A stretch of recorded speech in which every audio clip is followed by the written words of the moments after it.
बिस्मिल्लाहिर्रहमानिर्रहीम। मुंतखबा हदीस की तालीम का ये हमारा 14वां दिन है। शुरुआत करते हैं ईमान से। हज़रत तलहा इब्ने उबैदुल्लाह रज़ियल्लाहु ताला अन्हु से रिवायत है, नबी करीम सल्लल्लाहु अलैहि वसल्लम ने इरशाद फरमाया, मैं एक ऐसा कलीमा जानता हूँ जिसे ऐसा शख्स पढ़े जिसकी मौत का वक्त करीब हो तो उसकी रूह जिस्म से निकलते वक्त उस कलीमे की हिदायत ज़रूर राहत पाएगी और कलीमा उसके लिए क़ियामत के दिन नूर होगा, और वो कलीमा है ला इलाहा इल्लल्लाह। हज़रत तलहा इब्ने उबैदुल्लाह रज़ियल्लाहु ताला अन्हु से रिवायत है, नबी करीम सल्लल्लाहु अलैहि वसल्लम ने इरशाद फरमाया, मैं एक ऐसा कलीमा जानता हूँ जिसे ऐसा शख्स पढ़े जिसकी मौत का वक्त करीब हो तो उसकी रूह जिस्म से निकलते वक्त उस कलीमे की बदौलत ज़रूर राहत पाएगी और कलीमा उसके लिए क़ियामत के दिन नूर होगा। वो कलीमा ला इलाहा इल्लल्लाह है। इसका मतलब ये है, एक तो मरने वाले ने ख़ुद कलीमा पढ़ते रहना चाहिए, दूसरे उसके आजू बाजू जो बैठे हुए हैं उन्होंने भी बावाज़ बुलंद पढ़ना चाहिए ताकि वो भी पढ़ सके। और जब वो पढ़ने लगे तो इस कलीमे की बदौलत जो जिस्म में से रूह निकलती है वो आराम से निकलेगी, सुकून से, सहूलत से निकलेगी, और क़यामत के दिन भी अल्लाह तबारक व ताला उसी कलीमे की बदौलत उस इंसान की मग़फ़िरत भी फ़रमा देंगे। इससे बड़ा इनाम और क्या होगा। फ़ज़ाइल नमाज में से पढ़ रहे हैं।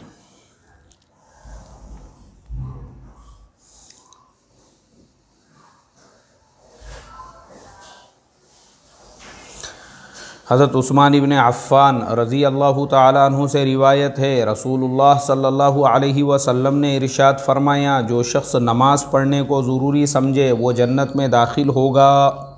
हज़रत उस्मान इब्ने अफ़्फ़ान रज़ी अल्लाहु ताला अन्हु से रिवायत है, रसूलुल्लाह सल्लल्लाहु अलैहि वसल्लम ने इरशाद फरमाया, जो शख्स नमाज़ पढ़ने को ज़रूरी समझे वो जन्नत में ज़रूर दाखिल होगा।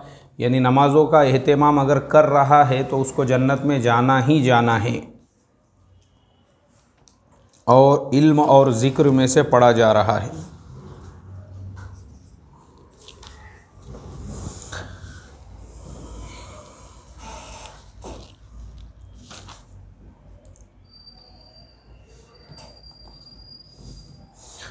हज़रत अब्दुल्ला इब्ने अम्र इब्ने आस रज़ी अल्लाहु अन्हुमा से रिवायत है, रसूलुल्लाह सल्लल्लाहु अलैहि वसल्लम ने इरशाद फरमाया, जिस शख्स ने कलामुल्लाह शरीफ पढ़ा उसने उलूम नबूवत को अपनी पसलियों के दरमियान में ले लिया, गो उसकी तरफ वही नहीं भेजी जाती। हाफिज़ कुरान के लिए मुनासिब नहीं कि गुस्सा करने वालों के साथ गुस्से से पेश आए या जाहिलाना सलूक करने वालों के साथ जिहालत का सलूक करे, जबकि वह अपने अंदर अल्लाह का कलाम लिए हुए हैं। अब्दुल्ला इब्ने अम्र रज़ी अल्लाहु अन्हुमा रिवायत करते हैं, नबी करीम सल्लल्लाहु अलैहि वसल्लम ने इरशाद फरमाया, जिस शख्स ने कलामुल्लाह शरीफ पढ़ा उसने उलूम नबूवत को अपनी पसलियों के दरमियान में ले लिया, गो उसकी तरफ वही नहीं भेजी जाती। हाफिज़ कुरान के लिए मुनासिब नहीं कि गुस्सा करने वालों के साथ गुस्से से पेश आए या जाहिलाना सलूक करने वालों के साथ जिहालत का सलूक करे, जबकि वो अपने अंदर कलाम अल्लाह ताला का कलाम लिए हुए हैं। जो हाफिज़ कुरान है उसके पास में वही नहीं आती है, लेकिन जो नबूवत का इल्म है पूरा उसने अपने सीने में महफूज किया हुआ है। तो इसलिए जो लोग उसके साथ में, जैसे उमूमन होता है हमारे जो मकातिब में पढ़ाने वाले हुफ़ाज़ होते हैं या इमामत करने वाले होते हैं, लोग उनके साथ में जिहालत का सलूक करते हैं, तो उनका काम ये है ऐसे लोगों को नज़रअंदाज करें। अब जैसा लोग कर रहे हैं अगर ये भी वैसा करने लग जाएंगे तो दोनों में फ़र्क क्या रहेगा। इसलिए एक आदमी जिसके सीने में कुरान है उसके लिए ये मुनासिब नहीं है कि गुस्सा करने वालों के साथ गुस्सा करे या जिहालत का सलूक करने वालों के साथ में वैसा ही सलूक करे, बल्कि उनको नज़रअंदाज करने का काम करे।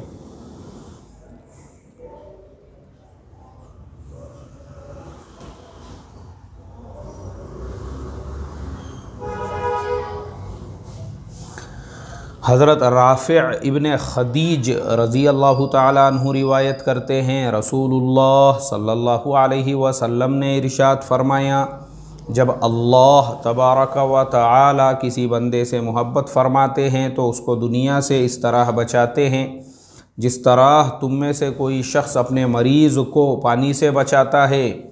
हज़रत राफ़िअ इब्न खदीज रज़ी अल्लाह तआला अन्हु से रिवायत करते हैं, रसूलुल्लाह सल्लल्लाहु अलैहि वसल्लम ने इरशाद फ़रमाया, जब अल्लाह ताला किसी बंदे से मोहब्बत फ़रमाते हैं उसको दुनिया से इस तरह बचाते हैं जिस तरह तुम में से कोई शख्स अपने मरीज़ को पानी से बचाता है। यानी अल्लाह के वली होने की ये सबसे बड़ी निशानी है कि दुनियावी उलझनों से, दुनियावी कारोबार से, दुनिया के मालो मता से, दौलतों से, प्रॉपर्टीज़ से वो महफूज रहे। इसलिए कि जिससे अल्लाह मोहब्बत करते हैं उसको ये सब चीज़ों से बचाते हैं, ये दुनिया के लपड़े, ये दुनिया के मसले, ये दुनिया के फितने। क्योंकि जब आदमी दुनियावी कारोबार में लग जाता है और उसी के अंदर जब घुस जाता है तो फिर ऐसा हमने अक्सर देखा हुआ है कि एक आदमी वो मस्जिद से जुड़ा हुआ था, खिताबत से जुड़ा हुआ था, लेकिन जब उसको भी शौक़ पैदा हुआ कि मैं भी दुनियादार बनूं, फिर वो धंधे कारोबार की लाइन में लगा और उसको बढ़ाने की फ़िराक में रहा। बढ़ाते बढ़ाते आज हालत ये हो चुकी है कि अब वो सब पुराने किस्से हो चुके हैं, मस्जिद के और बयान के और ख़िताबत के और मदरसे के और तालीम के और तदरीस के। क्यों? इसलिए कि अब आप निरे दुनियादार बन चुके हैं। तो इसके लिए ये अल्लाह का, यानी ये अल्लाह तबारक व तआला की सुन्नत है कि जिससे वो मोहब्बत करते हैं उसको दुनिया की उलझनों में नहीं उलझाते, दुनिया के बड़े बड़े कारोबार में और दुनिया के जो है लपड़े लोचे फितरे। तो इसके लिए जिस आदमी को भी अल्लाह ने कम दुनिया अता की है उसने शुक्र अदा करना चाहिए। ऐ अल्लाह तेरा करोड़ों दर्जे शुक्र है कि तूने मुझे ये फितनों से महफूज रखा, वरना लोगों की रातों की नींद उड़ी हुई है। अल्लाह हिफाजत फरमाए। इखलास नीयत में से पढ़ा जा रहा है।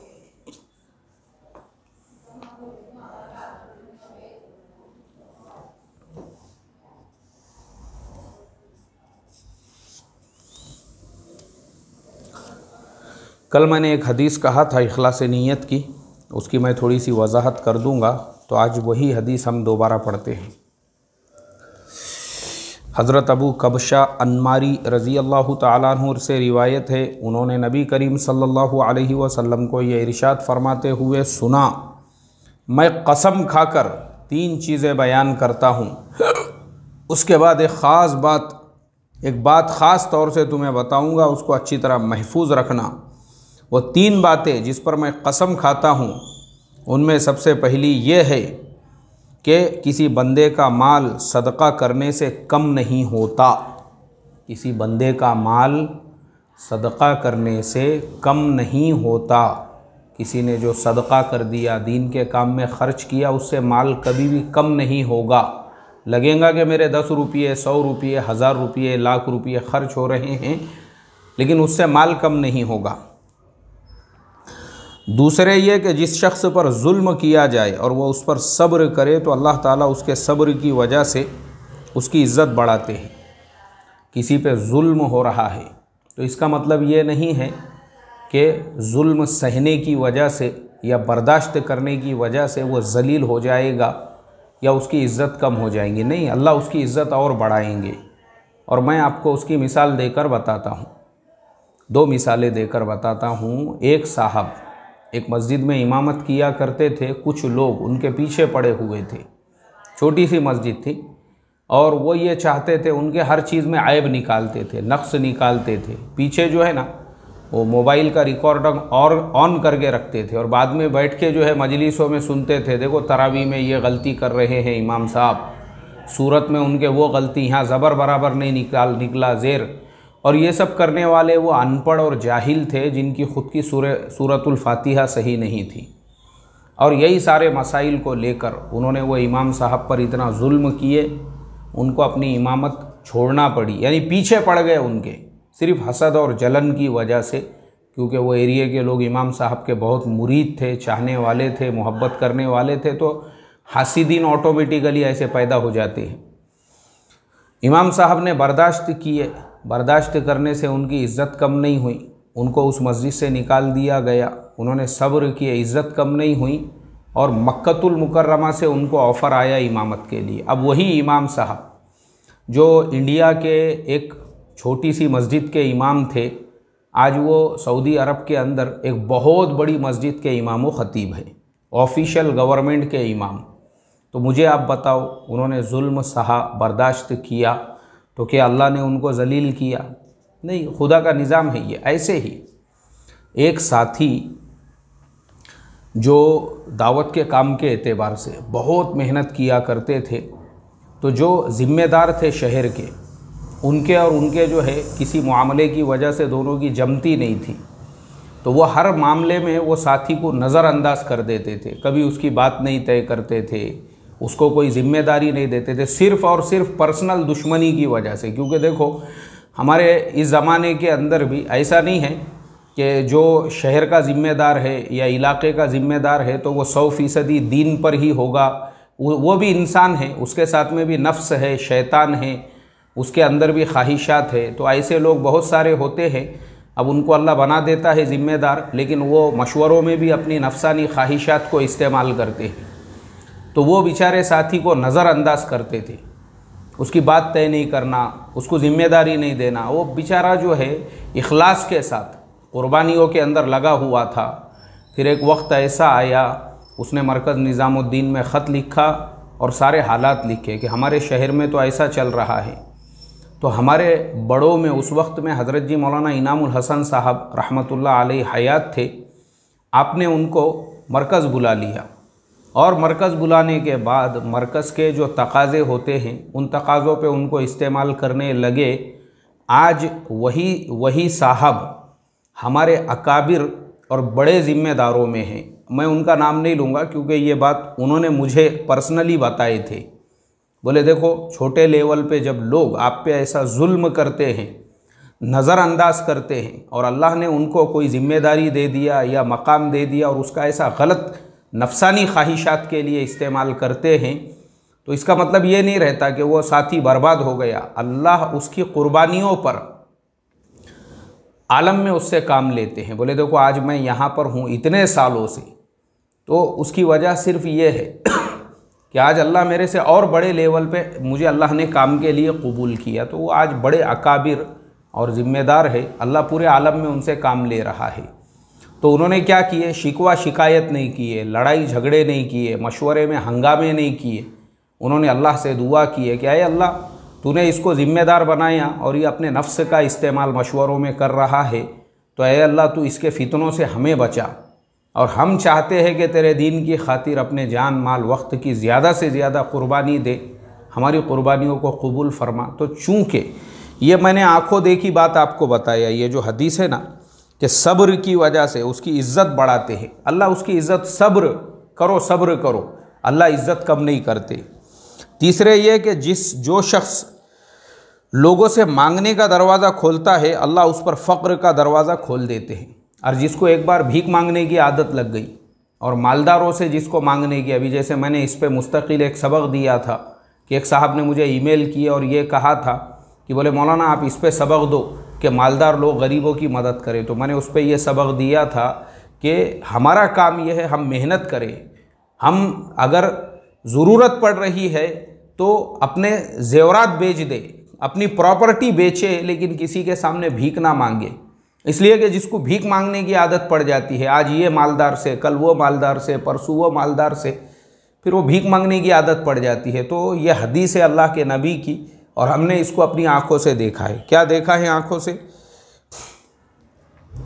जो शख्स लोगों से मांगने का दरवाज़ा खोलता है, अल्लाह उस पर फ़क्र का दरवाज़ा खोल देते हैं। और मैंने उसमें वो मिसाल भी दिया था, खुद्दार जो है, खुद्दार कि एक IT इंजीनियर मेरे दोस्त पहचान वाले, 1-1.5 लाख जिनकी पगार थी, लेकिन लॉकडाउन की वजह से उनकी नौकरी चली गई।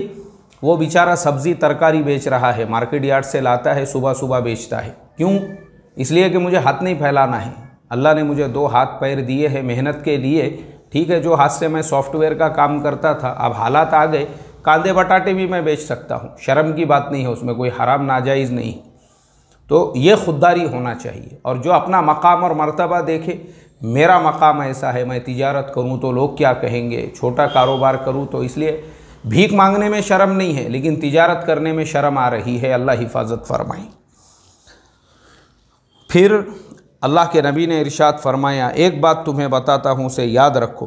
दुनिया में 4 किस्म के लोग होते हैं। एक वो शख्स जिसको अल्लाह ने माल और इल्म अता फरमाया हो, वो अपने इल्म की वजह से अपने माल के बारे में अल्लाह से डरता है, उसकी मर्ज़ी के ख़िलाफ़ ख़र्च नहीं करता, बल्कि सिला रहमी में ख़र्च करता है, और ये भी जानता है कि उस माल में अल्लाह ताला का हक़ है, इसलिए माल नेक कामों में ख़र्च करता है।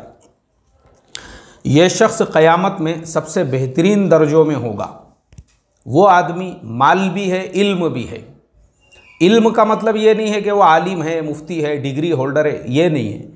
माल का इल्म का मतलब सिर्फ़ इतना है कि उसको ज़कात के मसाइल मालूम है, उसको ये हुकूक़ पता है कि इस माल में किसका किसका हक़ है। तो वो आदमी अपने माल को क्या कर रहा है, ज़कात बराबर अदा कर रहा है, रिश्तेदारों के साथ सिला रहमी कर रहा है, सदक़ात भी दे रहा है, मदारिस को चंदा भी दे रहा है। तो ऐसा जो शख्स है, माल भी है और उसके पास में माल के ख़र्च करने का इल्म भी है, तो अल्लाह ताला ऐसे आदमी को क्या करेंगे, उसको बेहतरीन दर्जा देंगे क़यामत के दिन। दूसरे वो शख्स है जिसको अल्लाह ने इल्म अता फ़रमाया और माल नहीं दिया, तो वो नीयत रखता है और तमन्ना करता है, अगर मेरे पास माल होता तो मैं भी फ़लाने की तरह से नेक कामों में ख़र्च करता। अल्लाह उसके नीयत की वजह से उसको भी वही सवाब देते हैं जो पहले शख्स का था, इसलिए दोनों का सवाब बराबर हो जाता है। अब दूसरा बेचारा ऐसा है, इल्म तो है लेकिन माल नहीं है, यानी वो जानता है कि माल को अच्छे कामों में कैसे लगाना, लेकिन दिल में नीयत होने की वजह से ख़र्च करने वाले के बराबर उसको सवाब मिलेगा। जैसे मैंने शायद कल कुवैत से किसी ने ईमेल किया था कि मेरे पास में माल नहीं है लेकिन मैं मालदारों की तरह से ख़र्च करना चाहता हूँ। तो भाई, अगर आप तालीम सुन रहे हैं, देखो आपके लिए भी ये फ़जीलत है कि आपके दिल की नीयत की वजह से अल्लाह आपको भी वो सवाब अता फ़रमाएंगे। और जिसको अल्लाह ने इल्म अता फ़रमाया और माल नहीं दिया, वो सच्ची नीयत रखता है और तमन्ना करता है, अगर मेरे पास माल होता तो मैं भी फ़लानी की तरह से नेक कामों में ख़र्च करता, तो अल्लाह उसके नीयत की वजह से उसको भी वही सवाब अता फ़रमाते हैं जो पहले शख्स का था।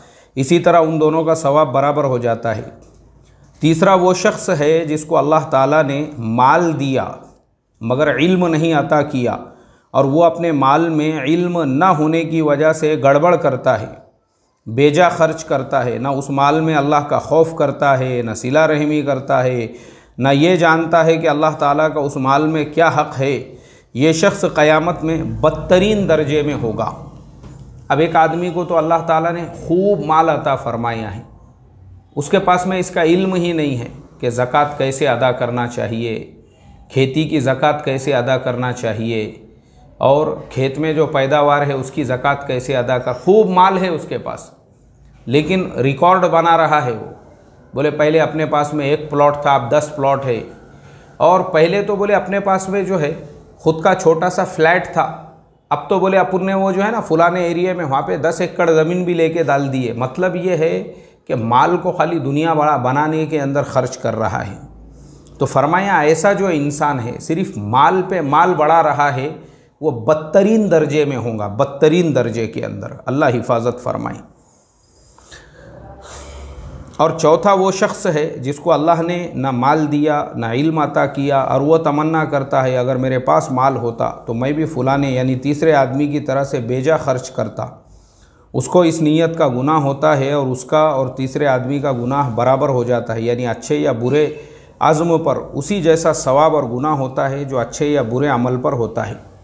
और चौथा वो है फ़कीरचंद, जिसके पास में पैसे नहीं हैं लेकिन फिर भी खुजली है कि मेरे पास में भी माल रहता तो तीसरे की तरह से बियर बारों में उड़ाता था, तीसरे की तरह से दावतों में उड़ाता था, तीसरे की तरह से हाईवे के जो ढाबे हैं वहाँ जाके अय्याशी करता था।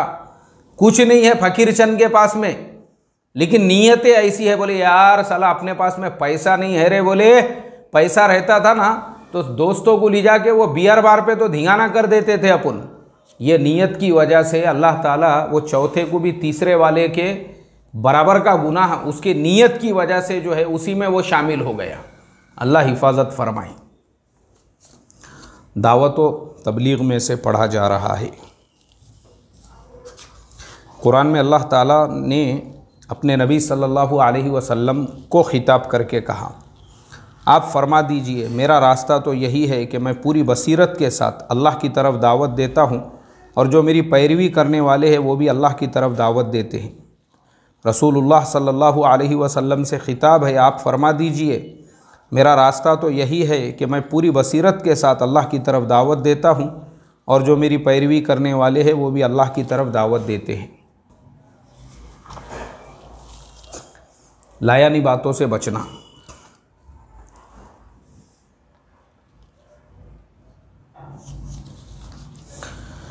हज़रत अबू सईद खुदरी रज़ी अल्लाह ताला अन्हु से रिवायत है, नबी करीम सल्लल्लाहु अलैहि वसल्लम के पास एक आदमी आए और उन्होंने कहा, या रसूल अल्लाह मुझे वसीयत फरमा दीजिए। आपने चंद वसीयतें फरमाई, जिनमें से एक ये है कि अपनी ज़ुबान को सिवाय खैर के हर किस्म की बात से महफूज रखो, इससे तुम शैतान पर काबू पालोगे।